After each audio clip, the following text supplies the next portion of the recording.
Welcome you all. सो आज हम learn करने वाले हैं मोस्ट इंपॉर्टेंट कंफ्यूजिंग वर्ड्स जो एग्जाम में भर भर के पूछे जाते हैं। एंड आज की इस वीडियो से आप डायरेक्ट क्वेश्चन अपने एग्जाम में देखोगे। So don't miss this video, watch this video till the end. And if you are new to this channel then please do subscribe it. आपको बहुत ज्यादा हेल्पफुल एंड यूजफुल वीडियोज इस channel पे मिल जाएंगी। And hit the like button because ये video आपके लिए बहुत ज्यादा यूजफुल होने वाली है, right. And if you need PDF then आपको टेलीग्राम तो ज्वाइन करना ही पड़ेगा। सो देखो ये जो 3 वर्ड्स है ना, ये आपको सिनोनिम वाले क्वेश्चंस में भी देखने मिल जाएंगे एंड एरर में भी। तो जरूरी है कि इनको बहुत अच्छे से देखें। तो देखो एडॉप्ट आपने कई बार सुना होगा कि हाँ बच्चा अडॉप्ट करना है, बट ये कई वेज में यूज होता है बिकॉज इसका जो मीनिंग है वो ओन और एक्सेप्ट होता है, राइट। आप कोई चीज ओन कर रहे हो या एक्सेप्ट कर रहे हो, फिर वो चाहे एनिमल्स हो, पर्सन हो या कोई अच्छी या बुरी हैबिट हो। अगर हम इसे एक सेंटेंस में बना लेंगे तो आपको बहुत अच्छे से याद रहेगा। Okay, so he adopted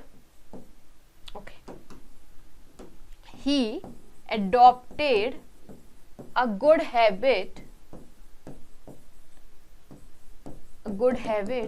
in his life. Okay, तो इस एडॉप्ट का मीन्स क्या हुआ? He accepted a good habit और he owned a good habit. Okay, उसने अपने जीवन में एक नई हैबिट अपनाई।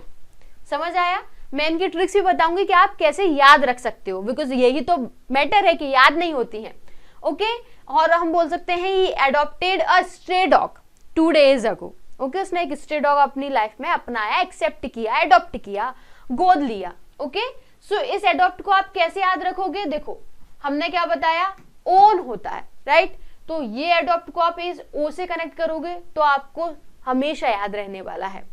ये जो एडेप्ट है, अगर आप इसको ईपीटी इस ऐप से कनेक्ट कर लो तो आप अपनी पूरी लाइफ में कभी नहीं भूलने वाले हो।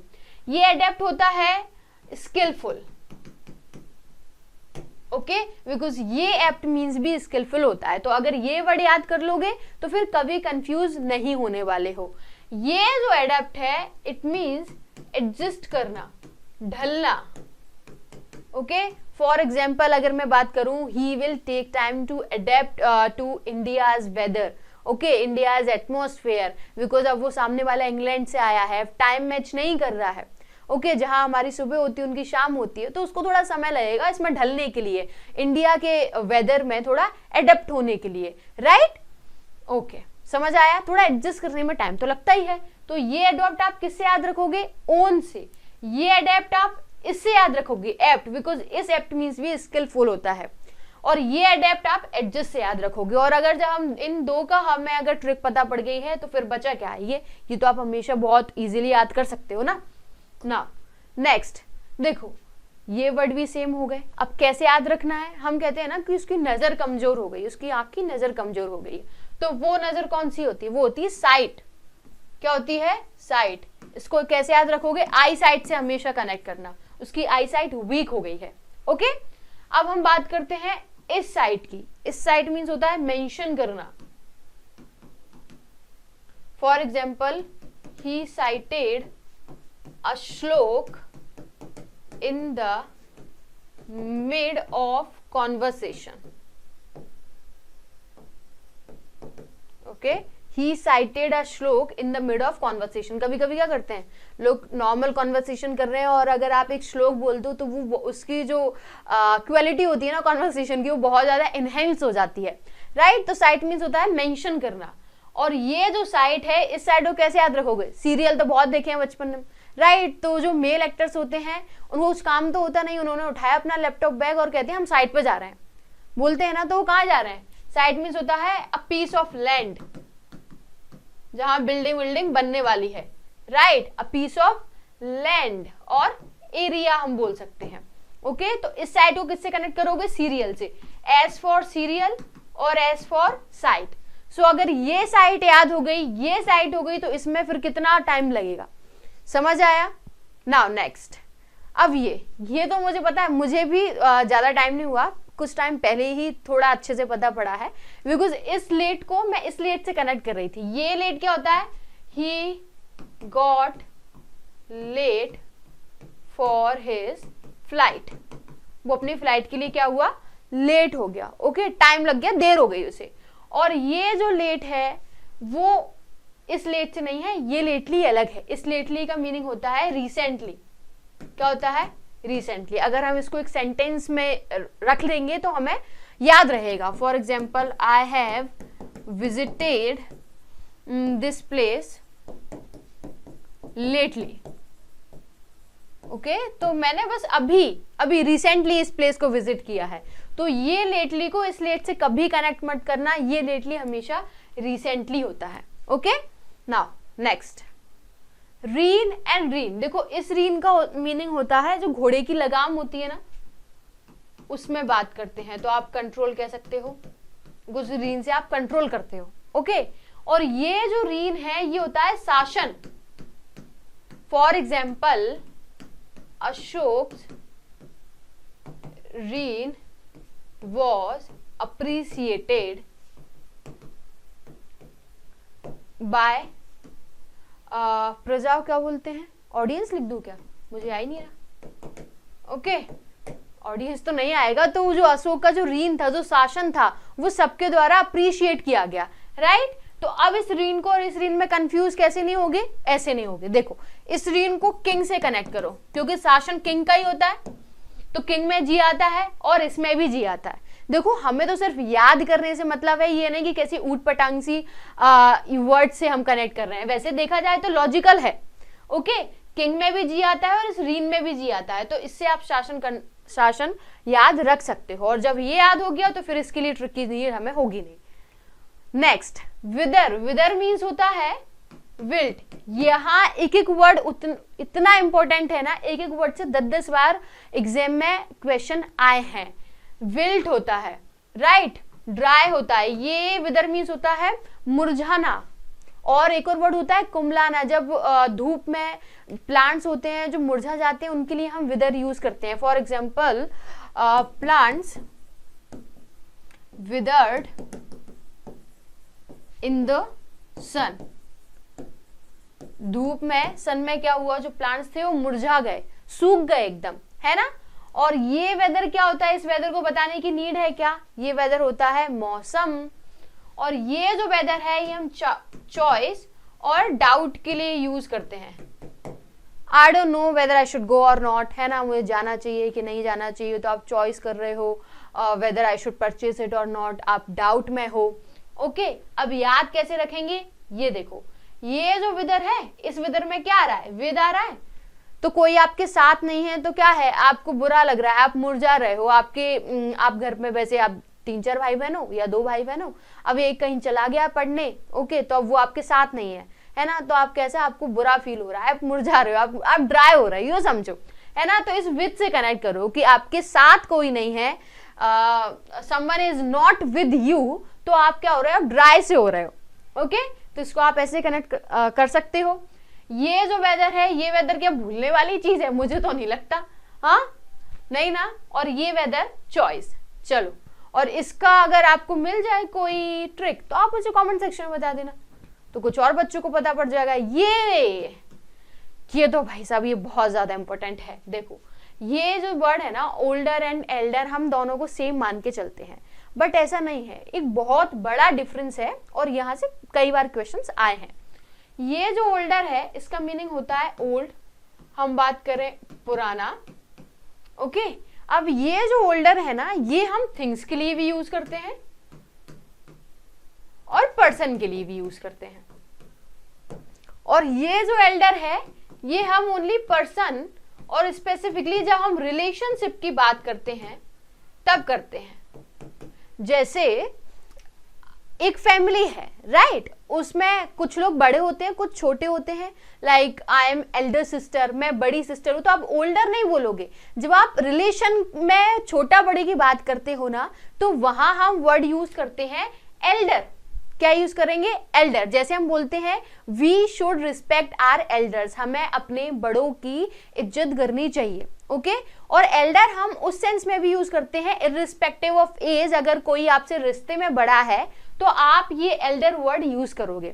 कभी कभी आप छोटे होते हो फिर भी आप नानी बन जाते हो। मैं तो अभी रिसेंटली नानी बनी हूँ, मुझे तो विश्वास ही नहीं हो रहा कि मैं किसी से क्या कहूँ, राइट। तो इररिस्पेक्टिव ऑफ एज आप कुछ बन जाते हो ना, आप रिश्ते में बड़े हो गए तो वहां हम एल्डर वर्ड यूज करते हैं। फॉर एग्जाम्पल देखो, कोई आपका कजन है, राइट, उसकी शादी हो रही है। अब वो कजन तो छोटा है या फिर कजन बड़ा है, हाँ ऐसे याद रखो, कजन बड़ा है बट उनकी जो शादी हो रही है जिस लड़की से, वो छोटी है, वो आपसे भी छोटी है, बट वो रिश्ते में तो बड़ी हुई ना, कैसे, क्योंकि कजन आपका बड़ा है, तो वहां भी आप एल्डर यूज करोगे। तो इर्रिस्पेक्टिव ऑफ एज भी अगर कोई आपसे रिलेशन में बड़ा है तो you will have to use this word elder. Okay, she is my elder sister in law. अब वो आपसे बड़ी है बट एज में छोटी है, बट रिश्ते में तो बड़ी है ना, तो फिर वहां आप क्या यूज करोगे, एल्डर। समझ में आ रहा है? देखो मैंने इतने सारे एग्जांपल दे दिए, अब तो आपको चूकना नहीं चाहिए। और ये जो ओल्डर है ना, ये तो आप नॉर्मल भी बात कर रहे हो ना, जैसे आप फ्रेंड हो, ओके, आप और आपका फ्रेंड, और वो एज में बड़ा है तो कह दोगे ना he is older, I am younger, ये मुझसे 4 महीने बड़ा है, राइट। तो वहां आपने क्या कहा कि ही इज ओल्डर, आप एल्डर नहीं करोगे, ओके, क्या कहोगे, एल्डर। आप कार के लिए भी कर देते हो, the car is older now, okay, this one new, this is new, और दिस कार इज ओल्डर। तो समझ में आया, ये जो वर्ड है ओल्डर आप थिंग्स के लिए भी यूज करते हो और पर्सन के लिए भी, और elder irrespective of age, relation में अगर आपसे कोई बड़ा है तो you will have to use this word elder. I hope आपको समझ में आया है, आना तो चाहिए वैसे, ओके, इससे अच्छे तो फिर कोई नहीं बताने वाला आपको। नाउ बिटवीन और एमंग, बिटवीन हम 2 पर्सन के लिए यूज करते हैं, 2 ग्रुप के लिए यूज करते हैं, 2 थिंग्स की, जब स्पेसिफिकली हम 2 की बात कर रहे हो। For example, share these chocolates, share these chocolates between you and me, और between A group and B group. Otherwise आप कहो कि 2 पर्सन के लिए यूज करते, नहीं, 2 पर्सन के लिए नहीं, 2 ग्रुप की भी बात कर रहे हैं तो हम बिटवीन का यूज करेंगे। And when we talk about among तो 2 plus, okay. For example, share these chocolates between Neha, Sonu and Monu, okay. तो ये 3 लोग हो गए, तो हम एमंग यूज कर रहे हैं, तो हमेशा याद रखना। नाउ गुड और वेल, देखो हम क्या करते हैं, गुड की जगह पे वेल लगा देते हैं और वेल की जगह पे गुड, बट अगर आपको इनका पार्ट ऑफ स्पीच पता होगा ना तो आप फिर कभी भी ऐसी मिस्टेक तो नहीं करने वाले हो। गुड जो वर्ड है वो हमारा पता है क्या होता है, गुड हमारा होता है एडजेक्टिव, और वेल जो है, ओवरराइट हो गया, गुड होता है हमारा एडजेक्टिव और वेल होता है हमारा एडवर्ब, ओके। तो देखो एडजेक्टिव क्या होता है, जो हमें नाउन के बारे में बताता है, जो हमें प्रोनाउन के बारे में बताता है, ओके। एंड वेल जो है एडवर्ब होता है, जो वर्ब के बारे में बताए और एडजेक्टिव के बारे में बताए। अब बताओ, शी इज गुड और वेल, क्या आएगा, शी इज गुड और वेल। देखो दोनों ही सही हैं बट मीनिंग समझना, ओके। जब आप कहो शी इज गुड तो आप कह रहे हो उसके बिहेवियर के बारे में कि हाँ वो अच्छे, you can talk to her, okay, she is good, she is nice, okay. तो यहाँ गुड का मीनिंग क्या निकल के आ रहा है, नाइस, ओके। बट यहां आप क्या कर रहे हो, आप बोल रहे हो शी इज वेल, क्या कह रहे हो, शी इज वेल। तो यहां जो वेल है बता रहा है कि वो हेल्दी है, पहले बीमार थी, आप कह रहे हो शी इज वेल, राइट। तो गुड आप आ रहा है कि आप बिहेवियर के सेंस में कह रहे हो कि हाँ उसका बिहेवियर अच्छा है, आप बात कर सकते हो, she is good, you can talk to her, और यहाँ वेल का मीनिंग हेल्दी निकल के आ रहा है, समझ आया। और भी हम बात करें, आप बोलो शी सिंग्स गुड और वेल, ये स्पोकन के लिए आप याद रख सकते हो, ओके। तो हमने क्या कहा, शी सिंग्स गुड और वेल, क्या आएगा, ये जो वेल है वो किसके बारे में बता रहा है, सिंग्स, वो अच्छा गाती है, राइट। तो गुड क्या है, गुड हमारा एडजेक्टिव है, और एडजेक्टिव क्या होता है, जो नाउन और प्रोनाउन के बारे में बताए। तो यहां वो वर्ब के बारे में बता रहा है तो वेल आएगा, गुड नहीं, क्या आएगा, वेल आएगा। शी सिंग्स वेल, बिकॉज ये हमारा एडवर्ब है और एडवर्ब वर्ब के बारे में बताता है, ओके। तो जब आप वर्ब के बारे में बताना चाह रहे हो अच्छे के सेंस में तो you will have to use well, क्या यूज करोगे, वेल, ओके। एंड गुड तो हमारा एडजेक्टिव है, he is good person, he is a good person, वो एक अच्छा इंसान है, राइट। तो आई होप कि आपको समझ में आया होगा, यही हमारा लास्ट था। आई होप यहाँ तक अगर आपने लास्ट तक बिल्कुल वीडियो देखी है तो मुझे नहीं लगता कि ऐसा कोई वर्ड है जो आपको नहीं समझ में आया। फिर भी इन एनी केस नहीं आया है तो you can ask me in the comment section. और अगर यहाँ तक आए हो ना तो वीडियो को लाइक करना और कमेंट में बताया जरूर करो कि आपको वीडियो कैसी लगी, राइट। एंड अगर नए हो तो चैनल को सब्सक्राइब तो जरूर ही कर देना। देखो ये आपकी रिस्पॉन्सिबिलिटी बनती है, अगर आप यहाँ तक आ रहे हो, आपको वीडियो अच्छी लग रही है तो चैनल सब्सक्राइब करके जाना ही है। So if you really like this video, if you really found it useful, then do subscribe it. You can share it with your friends as well. And thank you so much guys. Thanks a lot.